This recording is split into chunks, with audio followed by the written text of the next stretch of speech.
नमस्कार। रूबरू प्रोग्राम में आपका स्वागत है। मैं हूं सुशील भारती और आप देख रहे हैं अपना ये खास प्रोग्राम। जी हाँ, हर बार की तरह हम आपकी मुलाकात कराते हैं किसी न किसी खास मेहमान से। आज हमारे स्टूडियो में मौजूद हैं श्री नवनीत कुमार जी, जो कि फॉर्मर एडिशनल डायरेक्टर जनरल हैं CPWD के। आइए स्वागत करते हैं। सर, आपका बहुत बहुत स्वागत है हमारे स्टूडियो में। Thank you very much. Sir, Navneet ji, आज का जो विषय है, जो कि आपके पास एक लंबा अनुभव है सरकारी सेवा का, तो मैं आपसे ये जानना चाहता हूँ कि एक धारणा बनी हुई है कि जब बिड किया जाता है कॉन्ट्रैक्ट के लिए, तो वहाँ पर ये बोलते हैं कि बहुत सारे झंझट हैं, बहुत सारी परेशानियाँ हैं, और जो यंग लोग हैं, जो अभी हम ये भी कह रहे हैं कि बदलता हुआ भारत है, और हम स्किल इंडिया के थ्रू कह लीजिए, या हम जो जॉब जो जनरेट कर रहे हैं, तो उसके लिए भी हम चाहते हैं कि यंग एंटरप्रेन्योर जो हैं वो ज़्यादा से ज़्यादा जो है वो आए बिज़नेस के साथ में और सरकार के साथ मिलकर के काम करें। तो लेकिन जब बिड करने की बात आती है, किसी भी कॉन्ट्रैक्ट को लेने की बात आती है, तो लोग अपने कदम पीछे खींचते हैं। उनको विश्वास नहीं हो पाता है कि सरकारी मशीनरी में हमारा काम हो पाएगा या नहीं हो पाएगा। तो आप एक उच्च अधिकारी रहे हैं, तो आप हमें ये बताएं कि किस तरीके से क्या होना चाहिए, कैसे शुरुआत होनी चाहिए जब आप बिड करते हैं। देखिए, जो धारणा बनी हुई है भी, ये ठीक है कुछ हद तक, लेकिन आज की तारीख में गवर्नमेंट कॉन्ट्रैक्टिंग में बहुत ज़्यादा ट्रांसपेरेंसी है जी। हर चीज़ को बहुत वाइड पब्लिसिटी दी जाती है, चाहे वो वेबसाइट के थ्रू हो, चाहे न्यूज़पेपर के थ्रू हो, चाहे अदरवाइज हो। हर चीज़ हर आदमी के तक आराम से पहुंच रही है। जब आपके पास कोई कॉन्ट्रैक्ट आता है तो उसके लिए एलिजिबिलिटी क्राइटेरिया देखना पड़ेगा। अगर आप एलिजिबल हो, उस पर्टिकुलर क्लास के लिए एनलिस्टेड हो, उस काम को करने की क्षमता रखते हो, और आपका कोई सिमिलर एक्सपीरियंस है, और आपको अगर ये फील होता है कि you can apply for this contract, तो आप अप्लाई करो। Nobody stops you. Her cheese, her form listed है, हर चीज़ डाउनलोड करनी है, उसको भरना है और अप्लाई करना है। Nobody stops anybody for bidding any contract in government. ये जो धारणा थी जा रही होगी, ये आजकल मेरे हिसाब से बिल्कुल नहीं होनी चाहिए।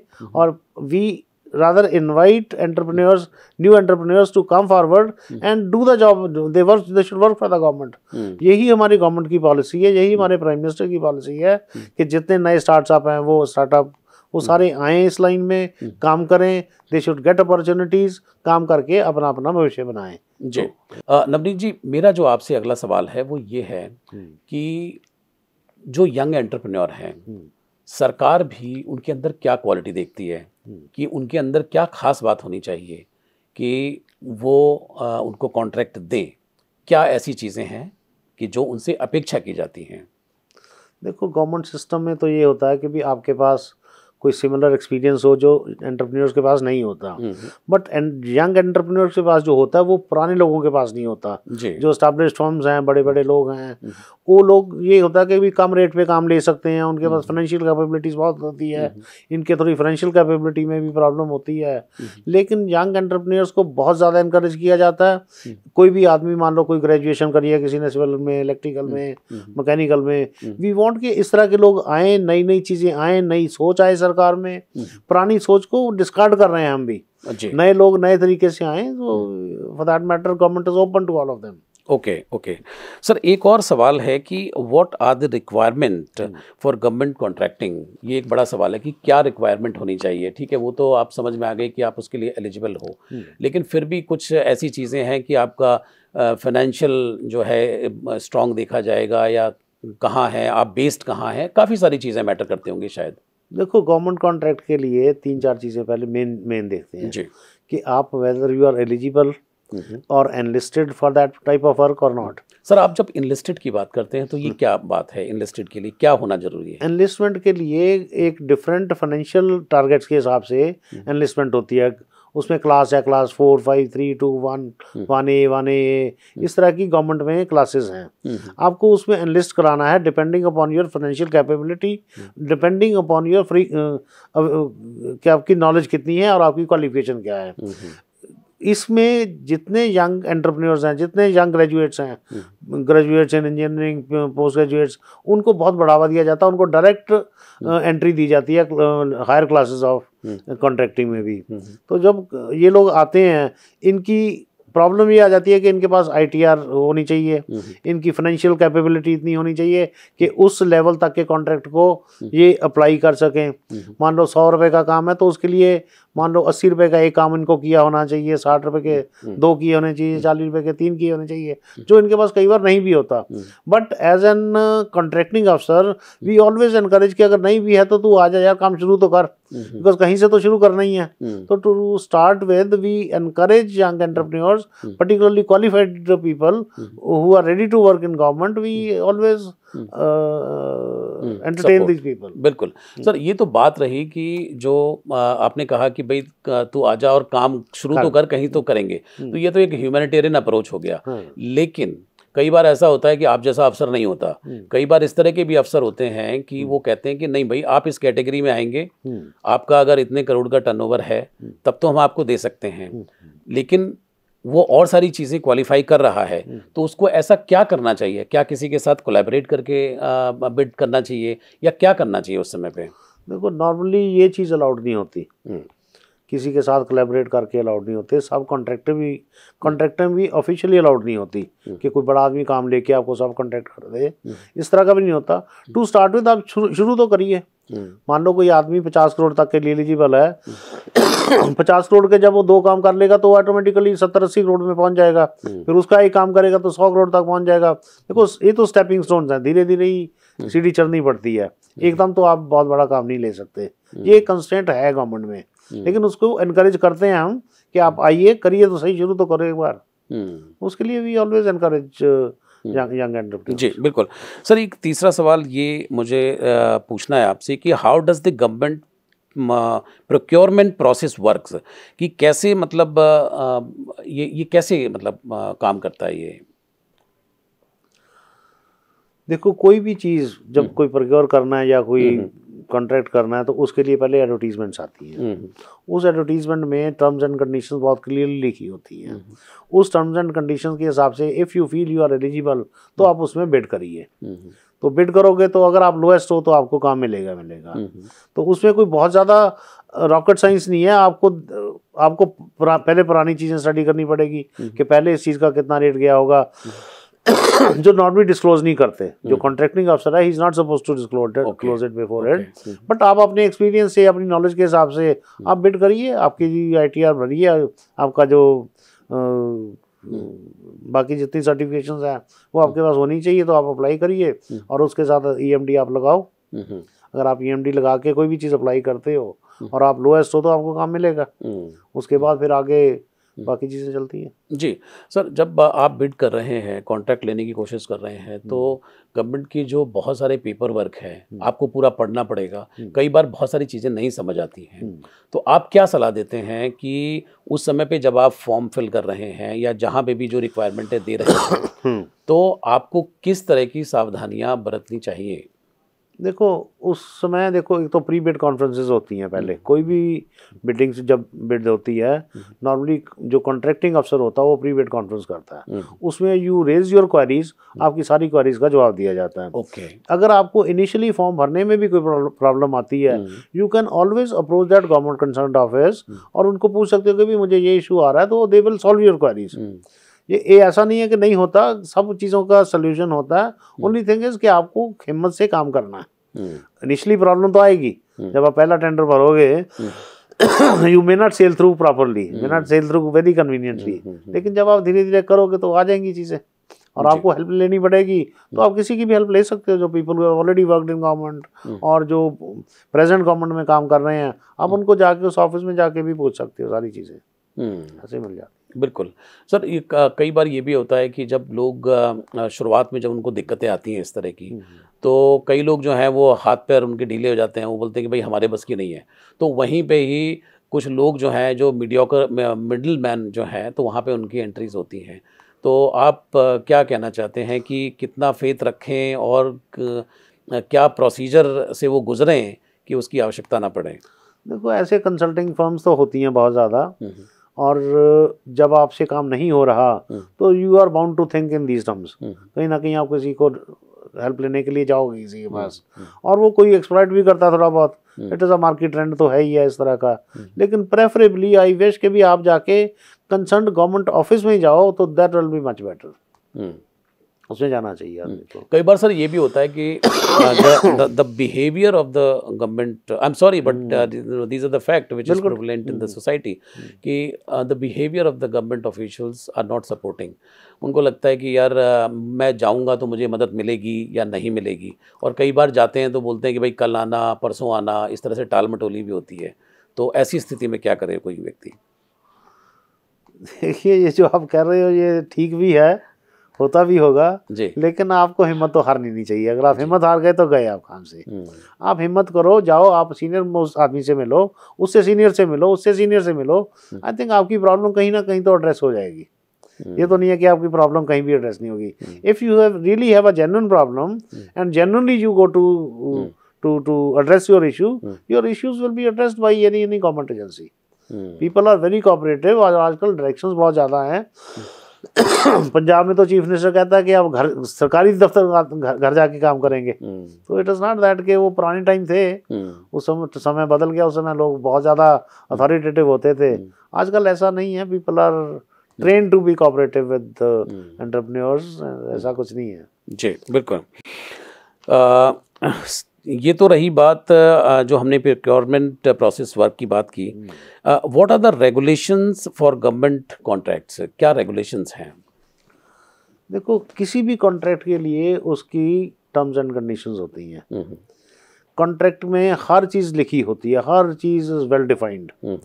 उसके अंदर आपकी जो एलिजिबिलिटी क्राइटेरिया है, आपकी फाइनेंशियल कंस्ट्रेंट्स हैं, आपकी जीएसटी वाली जो चीज़ें हैं, वो सारी जितनी आपको अप्रूवल चाहिए, जितनी आपको मान लो कंपनी बनानी है आपने, या आप एंटरप्रेन्योर हो, सिंगल हो, जैसे भी हो, वो सारी चीज़ें लिखी होती हैं। हर चीज़ के लिए सोल्यूशन होता है उसमें। तो आपको उस टर्म्स एंड कंडीशंस के बेसिस पे अगर आप फिट हो तो आप काम कर सकते हो, और उसके लिए आप एलिजिबिलिटी आपको बनानी पड़ेगी और आप काम कर सकते हो। कोई इसमें इशू कुछ नहीं है ऐसा, कोई बहुत प्रॉब्लम नहीं आती इसमें।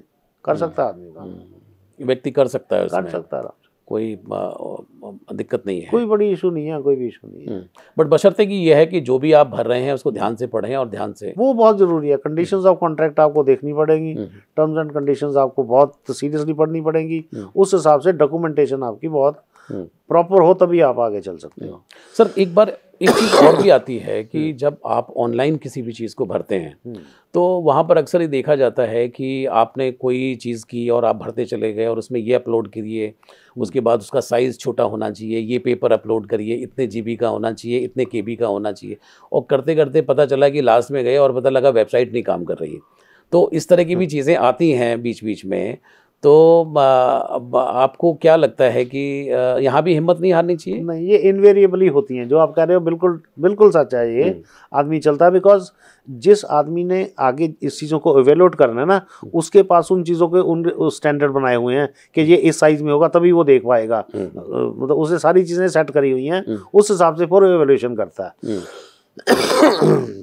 उसमें आगे कहीं ना कहीं आदमी फेल हो जाता है। उसके लिए जो वेबसाइट्स हैं, ये वो है, वो NIC गवर्नमेंट ऑफ इंडिया में बहुत अच्छा काम कर रही है और बहुत ज़्यादा इंप्रूवमेंट की अभी ज़रूरत भी है उनको। And they are doing it. और ये जो इश्यूज हैं इनको सॉर्ट आउट कर रहे हैं। मतलब इट इज नॉट के भी आपको पता है, ये गवर्नमेंट को भी पता है कि आदमी कहीं ना कहीं आके रुक जाता है, तो वो बहुत एम्बैरेसिंग होती है सिचुएशन। जी आप क्या सजेस्ट करते हैं कि जब भी आप ऐसा कोई भी बिड करने की तैयारी कर रहे हैं या कॉन्ट्रैक्ट लेने की तैयारी कर रहे हैं, तो किसी टेक्निकल टीम को अपने साथ लेकर के चलें या किसी टेक्निकल एक्सपर्ट को जो कि इंटरनेट का एक्सपर्ट हो, ऐसा कुछ लेकर के चलें? अगर आपको टेक्निकल चीज़ें नहीं आती तो आपको असिस्टेंस लेनी पड़ेगी किसी की, may be as a employ और एज ए कंसल्टेंट और एज एडवाइजर, किसी ना किसी को साथ रखना पड़ेगा। जी, आप सारा कुछ तो नहीं कर सकते। IT में आप एक्सपर्ट हो सकते हैं। जो टेक्निकल चीज़ें हैं उसके लिए मान लो अगर if you are not well versed with it, तो आपको किसी ना किसी की असिस्टेंस लेनी पड़ेगी, इन टर्म्स ऑफ एम्प्लॉय और in terms of company, in terms of कुछ ना कुछ कर लेना पड़ेगा ना जी। वो ले लीजिए, उसमें क्या पड़ा। बिल्कुल बिल्कुल बिल्कुल।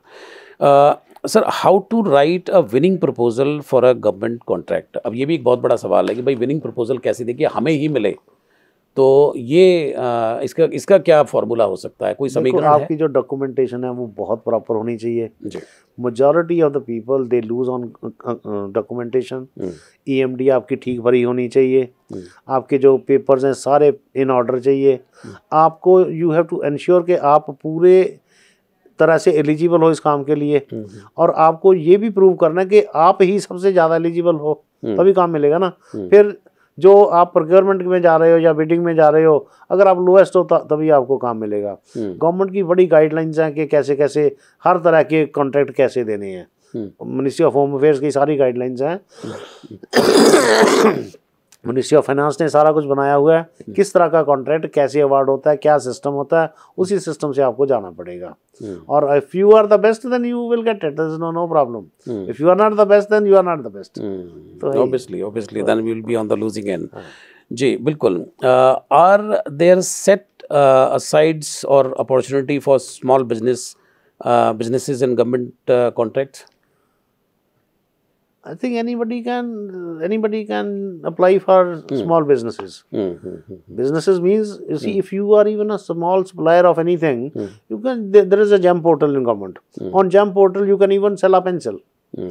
If you are dealing with pencils or pens or anything, smallest possible thing to the highest possible thing, it is tradable on GEM. One can always go in for any amount of work, any amount of bidding, any amount of tender, depending upon his capability, depending upon his GST requirement, depending upon his enlistments. One can do it. कोई issue नहीं। कर सकते हैं, छोटे से छोटा भी कर सकते हैं, बड़े से बड़ा भी कर सकते हैं। ठीक है sir. The next question is what are the common challenges faced by contractors in government projects? ये कॉमन चैलेंजेस की बात हो रही है कि जिन चैलेंजेस को फेस करते हैं कॉन्ट्रैक्टर ऑफन। देखो, सबसे पहले तो उनको रजिस्टर कराना है अपने आप को, एनलिस्टमेंट करानी है। उसमें लोगों को बड़ा लगता है कि बहुत बड़ी प्रॉब्लम है। उसमें जो सिस्टम है ना, वो फॉर्म्स वगैरह बहुत ज़्यादा डाउनलोड करने पड़ते हैं, बहुत ज़्यादा फॉर्म भरने पड़ते हैं। नॉर्मली उसी में लोग हौसला छोड़ देते हैं।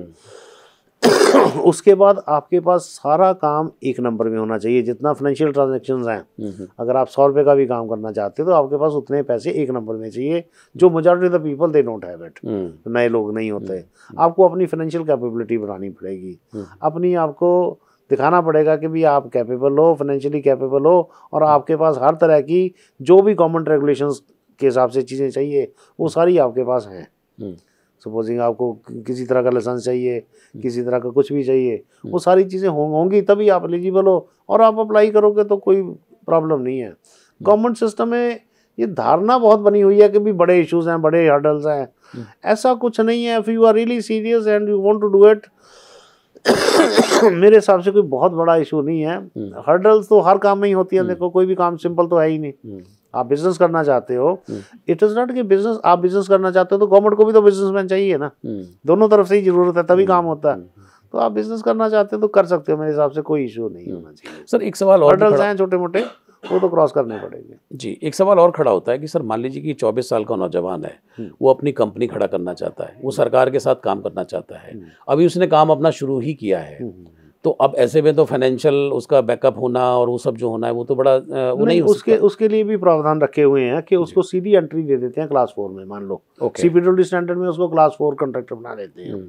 क्लास 4 कॉन्ट्रैक्टर को कहते हैं कि भी तू देखो कहीं ना कहीं स्टार्ट करना ही है। उसको पहला टेंडर ही क्लास 4 के हिसाब से मान लो 30 करोड़ तक का एलिजिबल है। वो उसके पास अगर फाइनेंशियल कैपेबिलिटी है, देखो ना, उसका पैसा भी तो होना चाहिए ना। ITR में तो खाया होना चाहिए कि ये मेरी स्टेटमेंट है, ये मेरे पोजीशन है, उस हिसाब से। क्योंकि गवर्नमेंट तो ये चेक करेगी ना कि आपने काम ले लिया तो आप फाइनेंशियली आपके पास कैपेबिलिटी नहीं है तो आप नहीं कर सकते, तो वो थोड़ा बहुत दिखाना पड़ेगा। और आजकल प्रावधान है कि हम एडवांस में भी पेमेंट कर देते हैं। अगर आपके पास पैसा नहीं है और हमें लगता है कि भी आप कैपेबल हो, आप कर सकते हो, तो हम आपके पैसा दे देते हैं, एडवांस भी दे देते हैं। ऐसा कोई इशू, ऐसा कोई वो नहीं है, बहुत बड़ा इशू नहीं है। जी बिल्कुल। सर अगला क्वेश्चन है how to ensure compliances with government contract requirements. How to ensure compliances, जो कंप्लायंसेस हैं सरकार के साथ में। देखो, जब भी कोई कॉन्ट्रैक्ट होता है उसमें बहुत सारी हर चीज़ क्लियर होती है कि आपको क्या काम है, कब आपका ये टेंडर खुलेगा, कब एडवर्टीजमेंट होगी, कब खुलेगा, कितनी टाइमलाइंस में काम होना है, क्या क्या स्टेजेस हैं, कैसे कैसे पेमेंट्स हो रही हैं, तो ये सारी चीज़ें लिस्टेड हैं और आपको उस हिसाब से अपने आप को तैयार रखना है। Supposing you fail somewhere in the compliance, तो आपको पेनल्टीज भी लगेंगी, आप डिबार भी हो सकते हो, आप ब्लैक लिस्ट भी हो सकते हो। तो कंप्लायंसेस तो जैसे जैसे जिस कॉन्ट्रैक्ट की जो रिक्वायरमेंट है उस हिसाब से सारा कुछ लिखा होता है, उस हिसाब से करना पड़ेगा।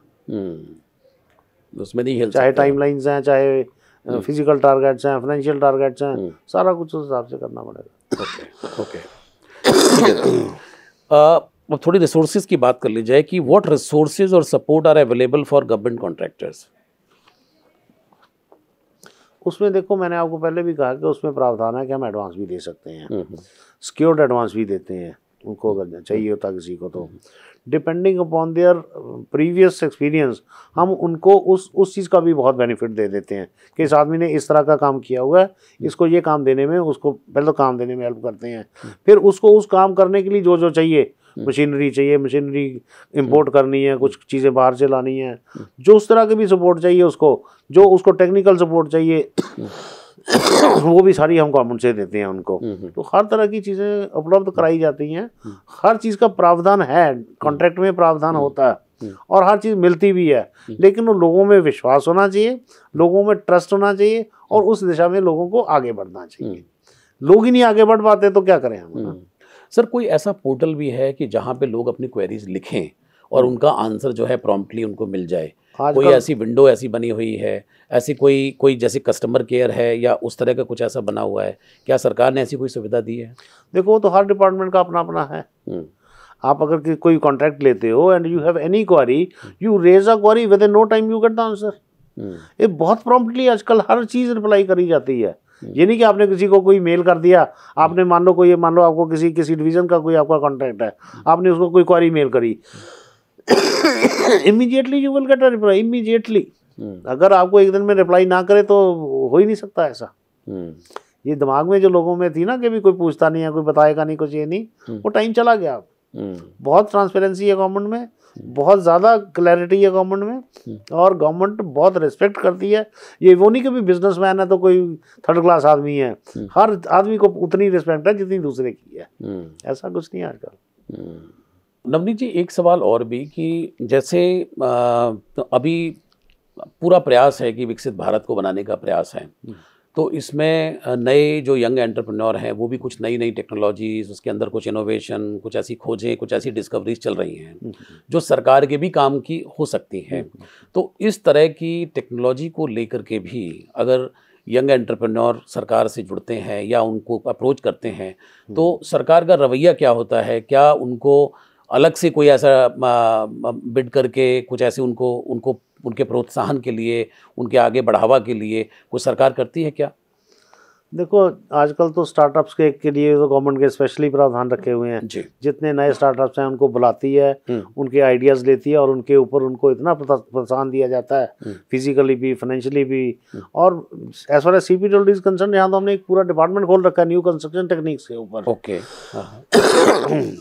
जो पुरानी कंस्ट्रक्शन टेक्निक्स थी ना कि भी अपने कॉलम खड़े, बीम करी और स्लैब डाली, वो चीज़ों से हट करके ब्रिक को कैसे रिप्लेस किया लोगों ने, सीमेंट को कैसे रिप्लेस किया, बिल्कुल नई नई टेक्नोलॉजीज, प्रीफैब टेक्नोलॉजीज, ऐसे 17-18 नई टेक्नोलॉजीज हमने बनाई हैं जो जिसको अब कंस्ट्रक्शन टेक्निक्स ही बिल्कुल नई हो गई, पुराने सिस्टम ही हमने चेंज कर लिया। आजकल मैं ये भी देखता हूँ नवनीत जी कि जैसे लोहे के पिलर हैं, उनके ऊपर बिल्डिंग्स बन रही हैं, स्टील स्ट्रक्चर्स, और काफ़ी ऐसे हॉस्पिटल्स बनाए जा रहे हैं, एयरपोर्ट बन रहे हैं, काफ़ी जो है बाजार बन रहे हैं। जो काम साल में होता था आजकल महीनों में होने लग गया। With no time new construction technique से हर चीज़ बहुत फास्ट हो गई, हर चीज़ बहुत सस्ती भी हो गई पहले से, और हर चीज़ बहुत एफिशिएंट भी हो गई। और नई नई टेक्नोलॉजीज़ को इतना बढ़ावा दिया जाता है, चाहे वो कंस्ट्रक्शन टेक्नोलॉजी में हो, चाहे किसी भी चीज़ में हो, इवन इलेक्ट्रिकल में, दूसरों में, सिविल में, मैकेनिकल में, हर मशीनरी। अब देखो, बिल्डिंग में मैंने देखा मैकेनिकल का रोल बहुत ज़्यादा हो गया।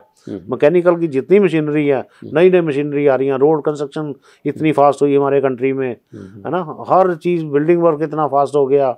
और जो बिल्डिंग हमने देखा कि चंडीगढ़ में एक बिल्डिंग बनी, पता नहीं उसने 60 दिन में 17-18 मंजिल बिल्डिंग बना दी। तो ऐसे नई कंस्ट्रक्शन टेक्निक्स को तो बहुत बढ़ावा दिया जाता है। और जब भी आजकल सिस्टम क्या है कि जो हम काम करते हैं ना वो करते हैं पीपीपी मोड पे, उसमें लोगों को कहा जाता है कि भाई आप ईपीसी मोड पे काम करते हैं कि आप प्रपोजल भी दो, अपनी टेक्नोलॉजी भी दो और अपने रेट भी दो, आप क्या कर सकते हो। तो लोगों को ये नहीं कि हम उसको बताते हैं, हम उसको बताते हैं कि भाई ये हमारे पास प्रपोजल है, ये हमारे पास साइट है और आप बताओ क्या करोगे, कैसे करोगे। तो लोग अपनी नई टेक्नोलॉजीज लाते हैं, जो टेक्नोलॉजी सबसे अच्छी लगती है उसको हम कहते हैं कि इसको काम दो।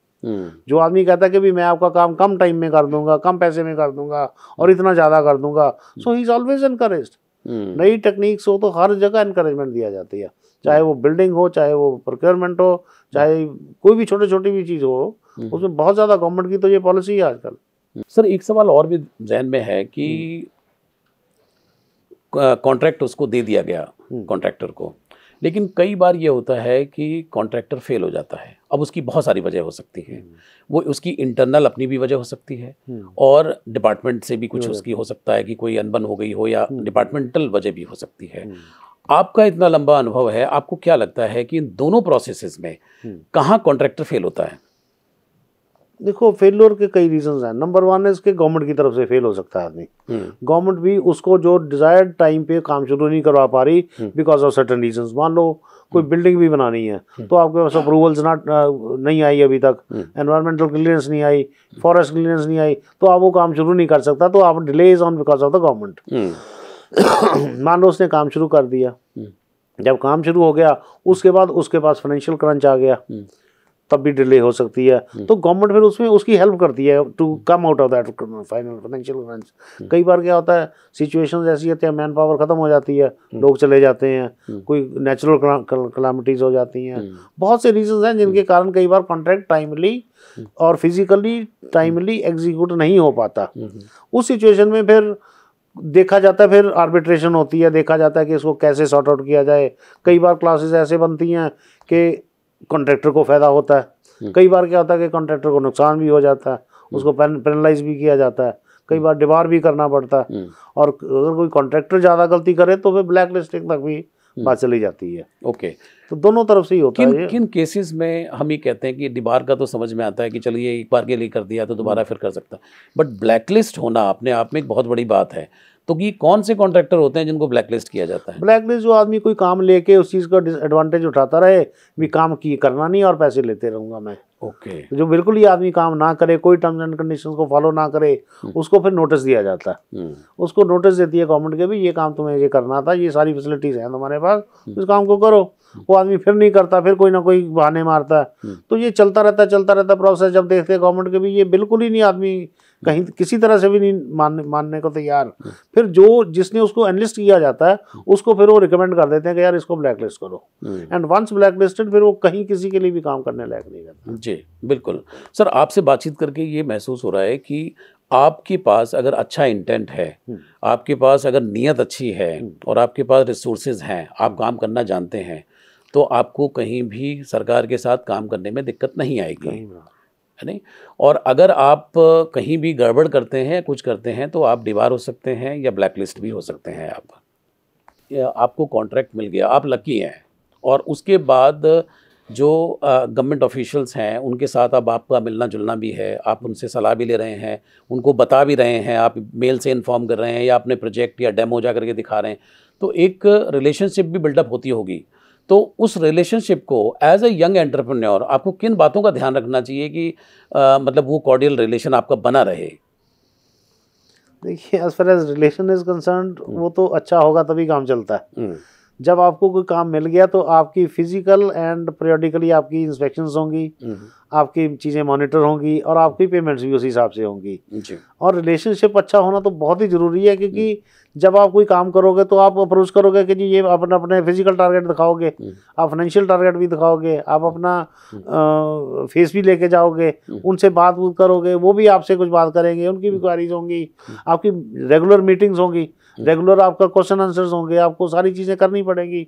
और जब आप कोई काम कर रहे हो उसके अंदर चेंजेस बहुत आती हैं, वो चेंजेस के भी as per terms and conditions आपको कैसे करनी है ना, ये सारी चीज़ें देख के एक अच्छा रिलेशनशिप होगा तो आप एक दूसरे के लिए कोऑपरेट करोगे, बिकॉज गवर्नमेंट ऑफिसर भी he is bound by the government to undertake this job. ये नहीं कि वो कोई स्पेशल और आप नहीं हो, दोनों ही इक्वली इंपॉर्टेंट है। अगर आप काम नहीं करोगे तो उसको वो भी बेकार है, ठीक है ना। काम तो सब उसको भी लेना है और आपको भी करना है, तो और उसके साथ रिलेशनशिप दोनों में कॉर्डियल जितना अच्छा होगा उतना ही प्रोजेक्ट को या काम को फायदा होगा। बिल्कुल बिल्कुल बिल्कुल ठीक है।